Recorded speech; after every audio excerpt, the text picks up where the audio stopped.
esté con ustedes. Lectura del Santo Evangelio según San Juan.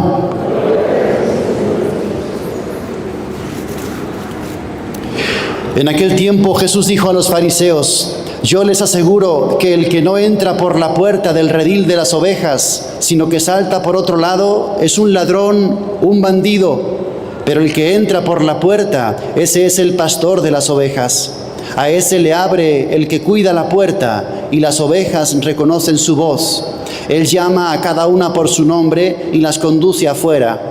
Y cuando ha sacado a todas sus ovejas, camina delante de ellas, y ellas lo siguen, porque conocen su voz. Pero a un extraño no lo seguirán, sino que huirán de él, porque no conocen la voz de los extraños. Jesús les puso esta comparación, pero ellos no entendieron lo que les quería decir. Por eso añadió: les aseguro que yo soy la puerta de las ovejas. Todos los que han venido antes que yo son ladrones y bandidos, pero mis ovejas no los han escuchado. Yo soy la puerta. Quien entre por mí se salvará. Podrá entrar y salir y encontrará pastos. El ladrón solo viene a robar, a matar y a destruir. Yo he venido para que tengan vida y la tengan en abundancia. Palabra del Señor. Muy queridos hermanos, cuarto domingo de Pascua. Este es el domingo del buen pastor. Y este ejemplo precioso que Jesús elige, esta figura, para explicarnos cómo cuida de nosotros, cómo nos protege, cómo nos guía y cómo nos alimenta. Nosotros somos sus ovejas y Él es nuestro pastor. El ejemplo de la oveja también nos cuadra muy bien, porque la oveja, si no lo sabías, es el animal de toda la naturaleza, el animal más indefenso, el animal más incapaz, el animal más desorientado y el animal más frágil. Una oveja tiene instinto de supervivencia cero. Por eso necesita absolutamente, depende totalmente del pastor. Si no hay un pastor, la oveja se muere, la oveja se pierde, la oveja se desorienta. Te digo, si no sigues a Cristo, tú como oveja vas a seguir a otro. Si no escuchas a Jesús, vas a escuchar a otro. Si no te guía el Señor, otros te van a guiar. Jesús alude aquí a unos que son ladrones, bandidos, que vienen a aprovecharse de las ovejas y que no quieren su bien. Atentos entonces para que escuchemos solamente y sigamos solamente la voz de Cristo y los pasos de Cristo. El Salmo 22 que hemos rezado juntos, que es una preciosidad, pero no te lo crees. Porque el Salmo 22 lo has rezado 1000 veces, pero no te lo crees. El Señor es mi pastor, ¿cómo sigue? Nada me falta. Nada me falta. Estamos hartos de escuchar a gente que dice: me falta dinero, me falta salud, me falta paz, me falta tiempo, me falta alegría. ¿Por qué será eso? ¿Por qué será eso? Porque no te has encontrado con Cristo. Porque no sigues a Cristo. Porque si la palabra de Dios no falla, y no falla, el que se encuentra con Jesús y sigue a Jesús, grita con su alma: el Señor es mi pastor, nada me falta. Y nada es nada. Nada te va a faltar. Todo lo vas a tener. Claro, no todos tus caprichos. Todo lo que necesitas para salvar tu alma. Todo lo que necesitas para ser profundamente feliz en esta vida y llegar al cielo. Eso no te va a faltar. Y dice el Salmo también: me conduce por el camino recto, aunque pase por cañadas oscuras, nada temo porque tú vas conmigo. Claro, es que seguir a Cristo no significa que desaparece la cruz, la dificultad, la enfermedad, los problemas, no tan automáticamente. Pero lo que tienes es que su bondad y su misericordia me acompañan todos los días de mi vida. Y con Él entonces no hay temor. Y con Él entonces siempre estás seguro, siempre estás segura. Por eso créete el Salmo 22 cuando lo reces. El Señor es mi pastor, nada me falta. Y si lo tienes a Él realmente dentro de tu corazón, y si tú estás dentro de su corazón, nada te va a faltar. Atención entonces, otra cosa interesantísima que nos ha lanzado aquí Jesús hoy. Yo soy la puerta de las ovejas, y quien entra por mí tendrá vida, y vida en abundancia. porque he venido para que tengan vida y la tengan en abundancia. Fíjate qué interesante esto, porque mucha gente anda abriendo otras puertas. Y tú quizá también has abierto en algún punto de tu vida otras puertas. No escuches otras voces, no son buenos pastores, son ladrones, se van a aprovechar de ti. No es vida lo que vas a encontrar detrás de esas otras puertas alternativas que no son Cristo. Puertas que busca la gente: mindfulness, meditación trascendental, reiki, yoga, cuarzo, energías, hechicerías, brujerías, supersticiones, amuletos, ojitos turcos, montón de cosas. Puertas que no son Cristo, puertas que no son de Dios, puertas que las abres. ¿Y sabes lo que pasa cuando las abres? Primero, que no encuentras vida. Segundo, estás buscando la muerte. Tercero, estás abriendo puertas a cosas muy malvadas en tu vida. Cuarto, estás ofendiendo gravemente a Dios. Cada uno que haga su examen, posiblemente por debilidad o por desesperación, algún día tú abriste alguna de estas puertas. Si alguna vez has abierto alguna de estas puertas, confiésate. Pídele perdón a Dios. Si estás ahora en algo de esto, sal, por favor. Sal ahora. Y si estás pensando en la posibilidad de que quizá voy a probar que me echen las cartas o que me lean, no lo hagas. Y apártate de la gente que te está proponiendo eso. Llamemos a las cosas por su nombre. Esos son puertas malvadas y malignas. Esas puertas no son de Cristo. Esas puertas no tienen vida. Esas puertas las abres y estás buscándote el mal para ti y para tu familia. Yo soy la puerta y ya está. Y no hay más. Y quien entra por mí tendrá vida. Y quien no entra por mí no tendrá vida. La gente busca soluciones, pero son simplemente que te relaja, que te tranquiliza, que te meten ideas en la cabeza. Eso no es de Dios. Pues bien, los católicos lo tenemos todo en Cristo, todo. Y no tienes por qué andar buscando en otros lugares. Míralo en la cruz. Ahí está su costado abierto. Esa es la puerta. Es la puerta, la que da acceso al corazón de Cristo, que es el abismo de todas las gracias, de todos los bienes y todas las bendiciones. Entra por esa puerta, no entres por otra. Católico, lo tienes todo. Católico, aprovecha lo que el Señor te da. Busca la vida en los sacramentos, en la oración, en la Eucaristía, en la confesión. Y por último, si Jesús es la puerta y dice: nadie va al Padre si no es por mí, hay un camino que nos lleva hasta esa puerta. Y ese camino es María, es la Virgen Santísima, es nuestra Madre, la Madre de Dios y de cada uno de nosotros. Ella es el camino que nos conduce a la puerta, y por la puerta entramos a la vida, entramos en Dios. Por eso, si quieres encontrar la puerta, quizá primero tienes que encontrar el camino. La Virgen María, nuestra Madre, es el camino más recto, más seguro, más puro para llegar a Jesús. A Jesús por María, y de Jesús al Padre. Vamos a pedirle al Señor, el buen pastor, nuestro buen pastor, que queremos ser fieles ovejas y también aprender de Él, porque tú, papá, mamá de familia, yo como sacerdote, tenemos que mirar a Cristo e imitar, porque tú también tienes ovejas a tu cargo.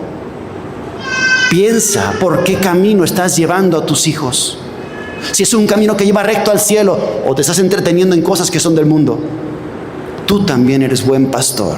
Tienes que ser buen pastor para las ovejitas que Dios ha puesto a tu cuidado. Que así sea.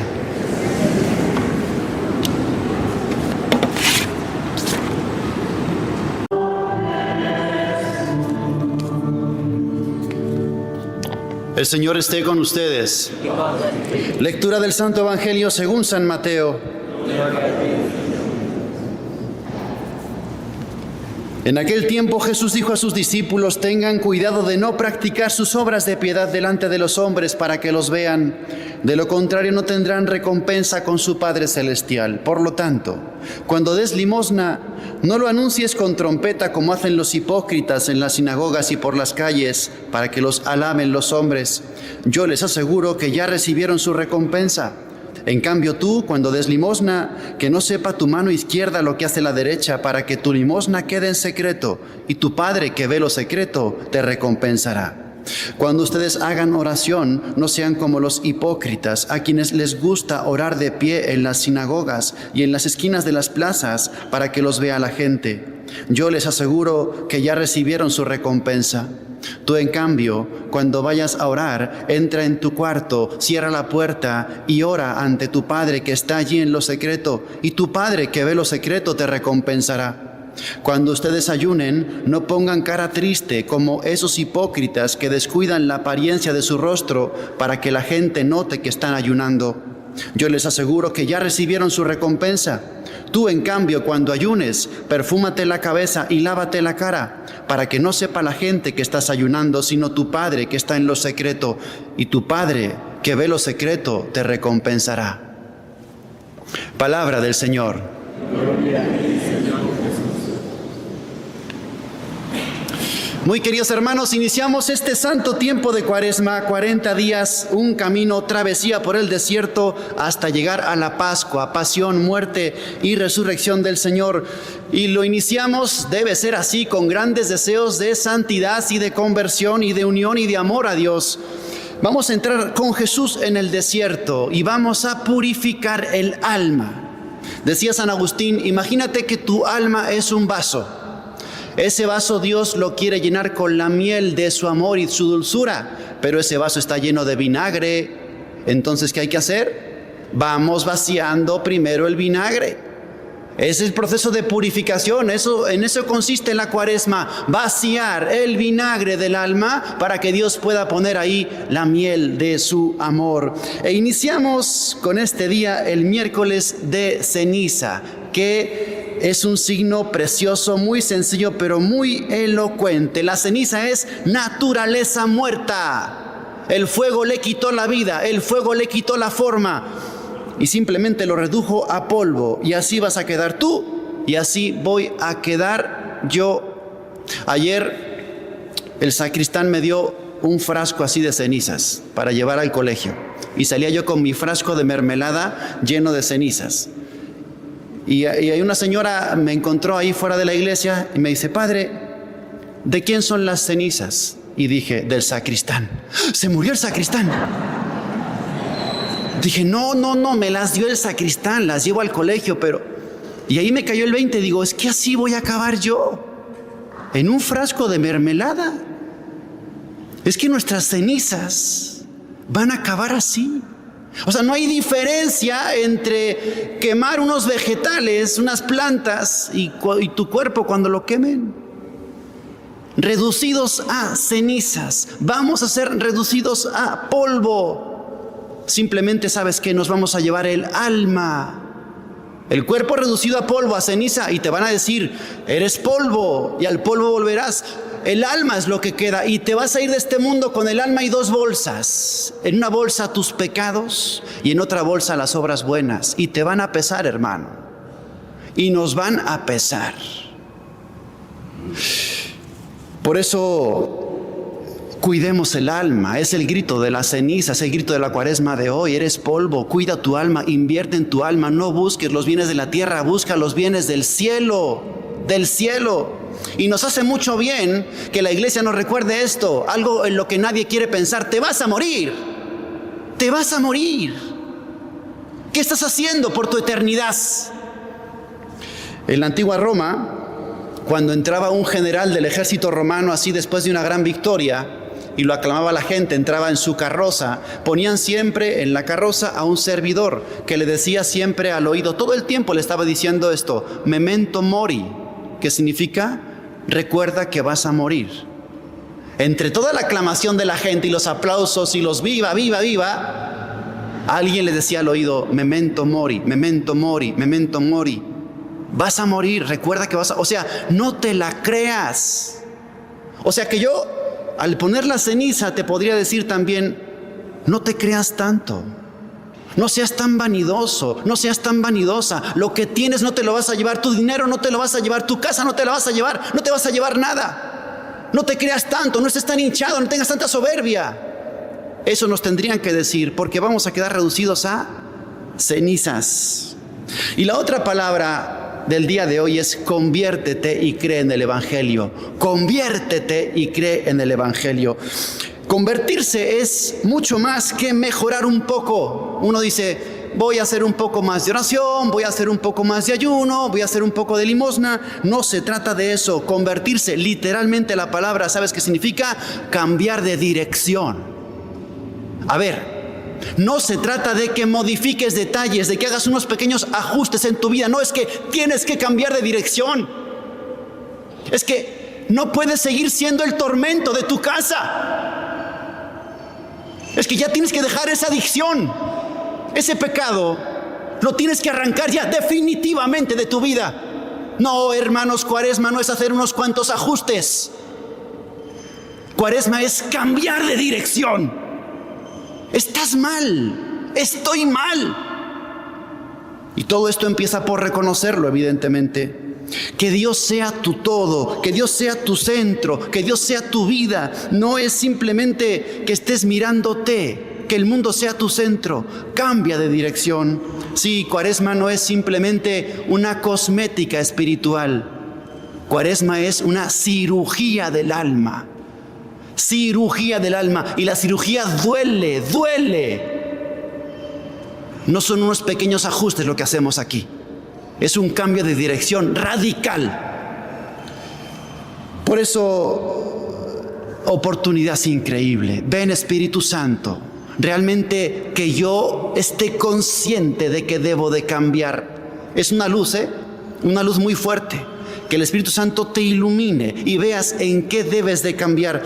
Y estamos ahora aprovechando un momento maravilloso, que es el tiempo de la conversión. Decía San Pablo, ahora es tiempo favorable. ¿Qué significa? Que entramos en un momento en el que el viento del Espíritu sopla en la dirección justamente de la conversión y de la santificación. No es tanto un esfuerzo personal lo que nos están pidiendo. No, es simplemente sumergirte en el soplo del Espíritu que te está llevando hacia Dios, a reconciliarte con Dios y hacer ese cambio. Por eso no es solamente tu fuerza de voluntad, sino sobre todo que te introduzcas en esta corriente del Espíritu. Decía San Pablo, ahora es tiempo de gracia. Por favor, no eches la gracia de Dios en saco roto. Despliega tus velas en confianza y déjate arrastrar por el soplo del Espíritu Santo que te quiere llevar a Dios. Que la Virgen María, nuestra Madre Santísima, iniciando esta Cuaresma, nos tome de la mano, nos lleve a Jesús, que nos conceda un milagro. Dile, poderosísima y buenísima Madre mía, quiero pedirte un milagro. Deseo ardientemente entrar en el camino de la santidad. Condúceme tú, Madre mía. Deseo ardientemente pedirte un milagro, el milagro de la santidad. Condúceme tú, Madre mía. Esto no es cosmética, hermanos. Esto es la cirugía del alma y hoy comienza. Recuerda que eres polvo, no te vas a llevar nada, solo tu alma con 2 bolsas, tus pecados y tus buenas obras. Que así sea.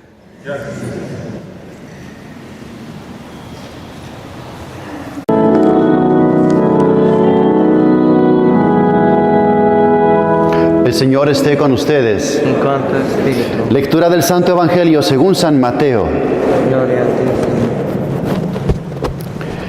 En aquel tiempo los discípulos le preguntaron a Jesús, ¿por qué dicen los escribas que primero tiene que venir Elías? Él les respondió, ciertamente Elías ha de venir y lo pondrá todo en orden. Es más, yo les aseguro a ustedes que Elías ha venido ya, pero no lo reconocieron e hicieron con él cuanto les vino en gana. Del mismo modo, el Hijo del Hombre va a padecer a manos de ellos. Entonces entendieron los discípulos que les hablaba de Juan el Bautista. Palabra del Señor. Gloria a ti, Señor Jesucristo. Muy queridos hermanos, seguimos avanzando en nuestro camino de Adviento, de preparación. Hay una figura fundamental en la liturgia de estos días que es la figura de Juan el Bautista. Aquí Jesús vuelve a mencionarlo. Juan el Bautista encarna el modelo perfecto de cómo se vive, se prepara y se anuncia la llegada del Salvador. Es la voz que clama en el desierto, preparen los caminos. Es la voz que grita, es la voz de Dios. La voz de Dios a veces nos resulta muy bonita, valiosa, nos gusta escucharla, pero hay otras veces en las que la voz de Dios nos resulta incómoda y molesta. Y eso pasó con Juan Bautista. Aquí dice Jesús, vino e hicieron con él lo que les dio la gana. Porque Juan Bautista fue enviado, pero Juan Bautista fue ignorado, fue acallado y fue aniquilado. Y la voz de Dios, cuando el Señor te la envía a tu corazón, a veces es muy bonita y te gusta recibirla. Y qué bien escuchar cosas preciosas. Pero otras veces la voz de Dios en tu corazón es ignorada, acallada y aniquilada. ¿Cuándo molesta la voz de Dios? ¿Cuándo incomoda la voz de Dios? ¿Cuándo incomodó la palabra de Juan el Bautista? Pues mira, hubo 3 cosas que Juan el Bautista decía y molestaban. Son 3 cosas que sigue Dios diciendo quizá a nuestro corazón y nos siguen molestando e incomodando. La primera de ellas es: conviértanse, conviértanse. Conviértanse, que significa cambien de criterios, cambien de mentalidad, cambien de mente, empiecen a pensar diferente, rechacen el pecado, rechácenlo de corazón, renuncien al pecado, no simplemente reconozcan su pecado, sino rechacen su pecado. El domingo pasado escuchábamos esta palabra de Juan Bautista fuerte y directa: demuestren con sus obras que están arrepentidos. Demostremos con nuestras obras que estamos arrepentidos. Es decir, tengamos un plan de acción, renunciemos de frente a los vicios, al mundo, al demonio, a la carne, y demostremos con nuestras obras que no queremos. Es relativamente fácil confesarse, pero es muy difícil tomar una acción contra el pecado. Es muy fácil acudir al confesionario y decir, he hecho esto y esto y esto. Pero es muy difícil salir del confesionario con un plan de acción directo, fuerte y radical contra ese pecado, contra ese vicio, contra esa persona que para ti es tentación, contra ese grupo de amigos que no tienes que tener, contra esa red social que te hace tropezar siempre. Es muy fácil irse a confesar. Es muy difícil tomar una acción directa, fuerte y radical contra ese vicio, esa persona, esa red social, ese grupo de personas. Siguen en tu vida, siguen en tu vida. Te confiesas 1, 2, 3, 1000 veces, pero eso sigue en tu vida. Y entonces molesta cuando Dios te dice, aprecio tu sinceridad, pero tienes que demostrar con tus obras que estás arrepentido. El día en que eso desaparezca de tu vida, ese día me vas a manifestar de verdad que no estás pactando con el pecado. Primera cosa que nos molesta escuchar. Segunda cosa que nos molesta escuchar, frase de San Juan Bautista: hay que disminuir para que Él crezca. La vida espiritual y la vida de santidad es esto: en la medida en la que tú disminuyes, Jesucristo crece. En la medida en la que tú desapareces, Él aparece. En la medida en la que tú dejas de brillar, Él empieza a brillar. Es una lucha entre nuestro orgullo y Jesucristo, entre nuestra vanidad y Dios. Por eso no nos gusta mucho, o no, prácticamente nada, que nos digan, te tienes que humillar, te tienes que abajar, porque si no te abajas, Él no crece. Son como los platillos de balanza. Cuando tú bajas, Él crece. Cuando tú dejas de brillar, Él empieza a brillar. Cuando tú desapareces, Él empieza a aparecer. Hasta que llegue el día en el que digas, ya no soy yo el que vive, es Cristo el que vive en mí. Dios quiere hacer eso. Digamos que es tu egoísmo. Y en la medida en la que tu egoísmo va bajando y Él va incorporándose a tu vida, entonces va apareciendo la luz de Cristo. Un día, ojalá que llegue ese día en el que digamos, el que me ve, ve a Cristo. El que me ve, ve a María. ¡Qué ejaculatoria tan bonita! Madre, que quien me mire a mí, te vea a ti. Jesucristo, que quien me vea a mí, te vea a ti. Yo no quiero aparecer, yo debo de desaparecer. Yo debo disminuir para que Él crezca, desaparecer para que Él aparezca. Y la tercera cosa que no nos gusta escuchar, cosa que también decía Juan Bautista, es el momento en el que el Evangelio empieza a tocar tu vida personal, tu vida afectiva, tu vida más íntima. Juan Bautista denunció ante Herodes: no te es permitido estar con una mujer que no es tu esposa. Y se lo decía, y se lo decía, y se lo decía. Y Herodes estaba dividido porque por un lado le gustaba escuchar a Juan Bautista, tenía palabras bonitas, pero por otro lado cuando Juan Bautista le decía las verdades, Herodes se ponía molesto, hasta el punto que lo encarceló, hasta el punto en que le cortó la cabeza. Claro, el Evangelio es muy bonito cuando nos habla de ayudar, amar al prójimo, ser buenos, pero cuando el Evangelio toca tu vida íntima, cuando el Evangelio te dice: esa novia que tienes no deberías tenerla, ese novio que tienes no deberías tenerlo, eso que haces con tu pareja no tienes que hacerlo, no te es lícito. Ahí entonces, claro, ahí el Evangelio no nos gusta, nos deja de gustar, no queremos escuchar. Y entonces pasa lo que le pasó a Juan Bautista. Entonces pasa lo que pasa con todos los profetas, con todas las voces de Dios, porque la conciencia es un profeta para ti, tu propia conciencia. Y los que hablan fuerte del Evangelio sin páginas arrancadas también son profetas. Y entonces nos molesta. Entonces, ¿qué hacemos? Ignoramos, acallamos, matamos. Lo ignoras. Te haces como que no has escuchado nada, te entra por aquí, te sale por allá. Después acallas, metes ruido en tu corazón para no querer escuchar más. Y si sigue molestando esa voz, entonces la matas, la aniquilas. Terminas con tu conciencia. Lo mismo con Juan Bautista, lo mismo con Jesucristo, lo mismo con la conciencia. Siempre es la misma historia. Profetas de Dios, voces de Dios, que cuando tocan lo que no gusta que te toquen, lo que te incomoda, entonces terminamos con eso. ¿Hasta dónde somos cristianos? Hasta donde nos gusta que nos digan cosas bonitas. ¿Cuándo dejamos de ser cristianos? Cuando tocan cosas que no queremos que nos toquen. ¿Hasta qué punto estás dispuesto tú a que la palabra de Dios entre en tu vida? Tenemos cartelitos en nuestro corazón que dice: no tocar. Yo tenía un compañero en el seminario que compraba cosas para comer, las metía en el refri y ponía: no tocar. No tocar, porque eso era para él. Entonces uno abría el refri y decía: este cartelito ya sabemos de quién es, no tocar. Y no se podía tocar eso, porque si no había problemas.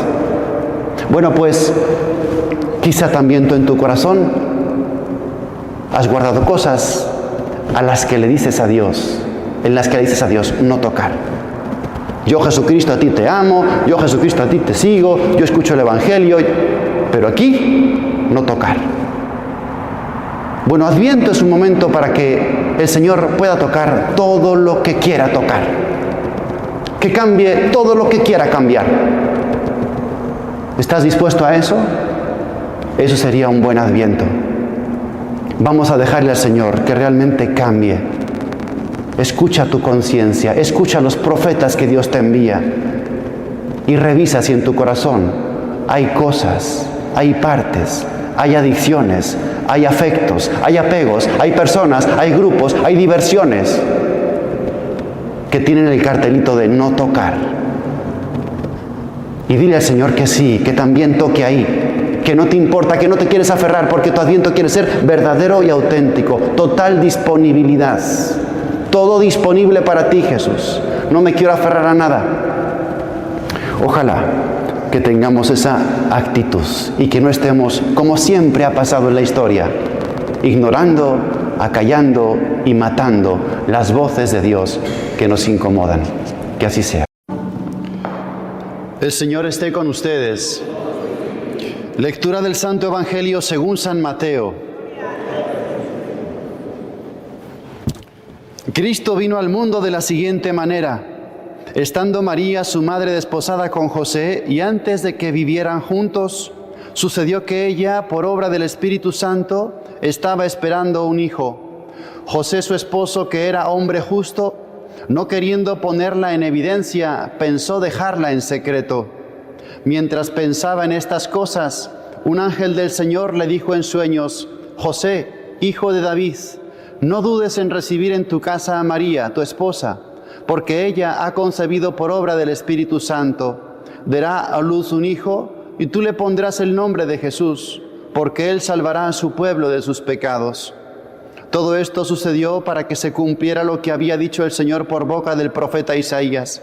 He aquí que la Virgen concebirá y dará a luz un hijo, a quien pondrán el nombre de Emmanuel, que quiere decir Dios con nosotros.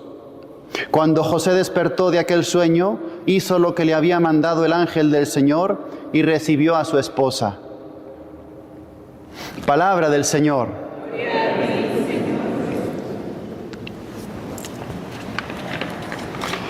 A pocos días del nacimiento de Jesús aparece hoy la figura de San José, desposado con María, el esposo de María, el hombre más afortunado de la tierra, el hombre más feliz de la tierra.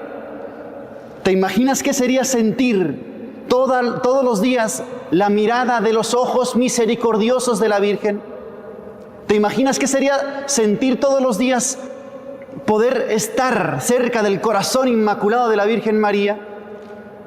La criatura más bella, la criatura más perfecta, la criatura más santa. José está santificado por contacto, por la mirada virginal, purísima y amorosísima de la Virgen María. Sin duda, el hombre más afortunado de la tierra. Pero mira, aparecen aquí las dudas de San José. Las dudas de San José. Están desposados, el desposorio duraba prácticamente un año, comprometidos antes de convivir juntos. Y José se da cuenta que María está embarazada. La Virgen María, después de recibir la visita del arcángel San Gabriel, la anunciación y la encarnación del Verbo, sale corriendo a Ain Karem para ayudar a su prima Santa Isabel. Está con ella 3 meses y después regresa a Nazaret. Y al regresar, José se da cuenta por el vientre de María que ella está embarazada. Y entonces viene este episodio del alma de San José, que no sabía muy bien qué pensar. Aquí tenemos a San José pasando esta enorme prueba en su alma, pero están mal entendidas las llamadas dudas de San José. Algunos dicen que dudaba porque pensaba que la Virgen le había sido infiel, había estado con otro hombre y por eso estaba embarazada, pero nada que ver.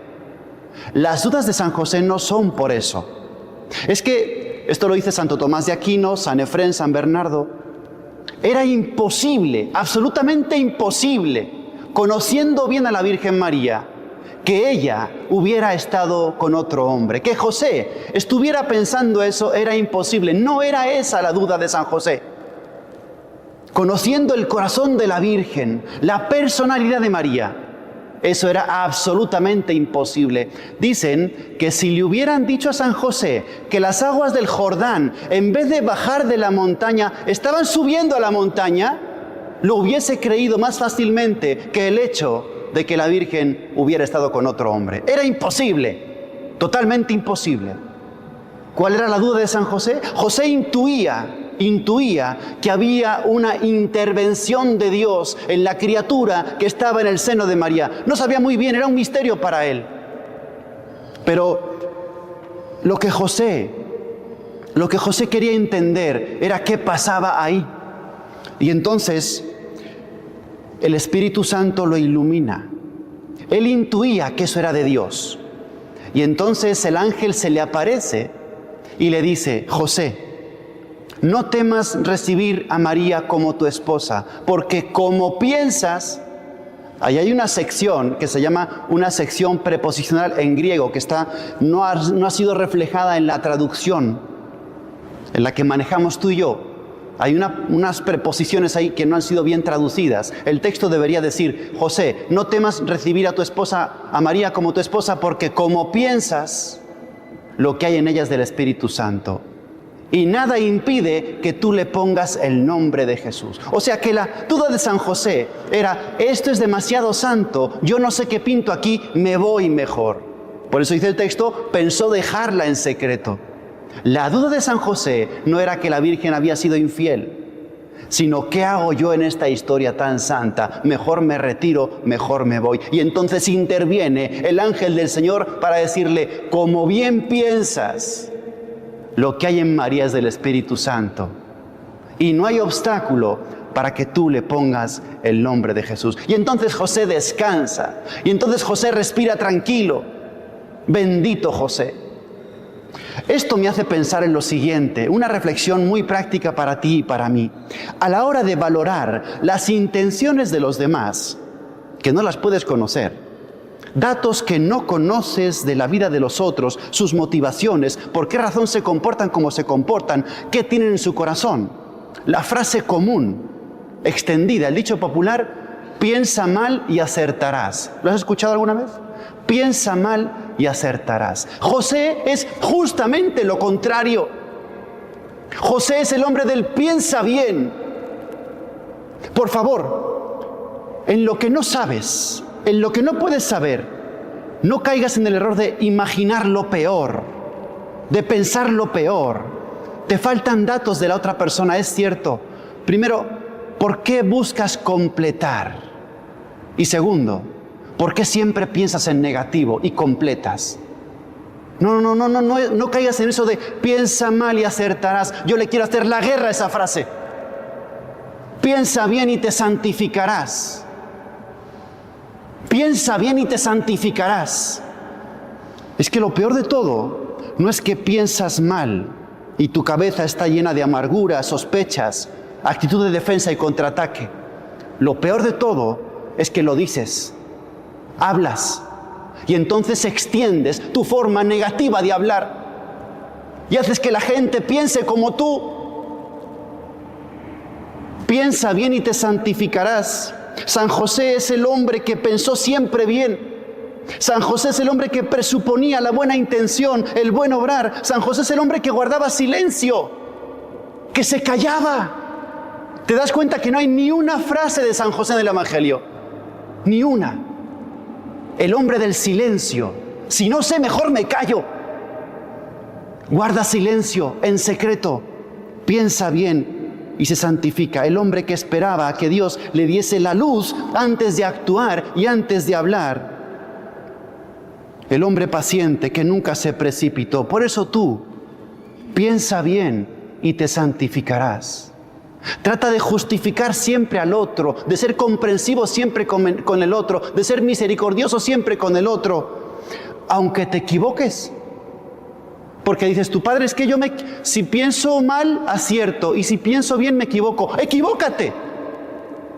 Pero te santificas. Yo no sé tú, yo prefiero equivocarme, pero quiero ser santo. Si tú quieres tener la razón, entonces quizá piensa mal y acertarás. Piensa bien y te santificarás. Yo prefiero equivocarme y ser santo. Piensa bien y te santificarás. Y si hablas, habla bonito de la gente, habla bien de la gente, porque luego cuesta mucho pegarle las plumas al pájaro que has desplumado. San José, el hombre que pensó siempre bien, el hombre que se santificó en el silencio. El Señor nos regala hoy la figura de San José. Bendito José, el hombre más afortunado de la tierra, que supo esperar siempre a que Dios le confirmase y le diese luz antes de precipitarse y tener malas ideas, malos pensamientos y tomar malas acciones. Que aprendamos de este varón justo, de este varón casto, de este varón prudente. Que así sea.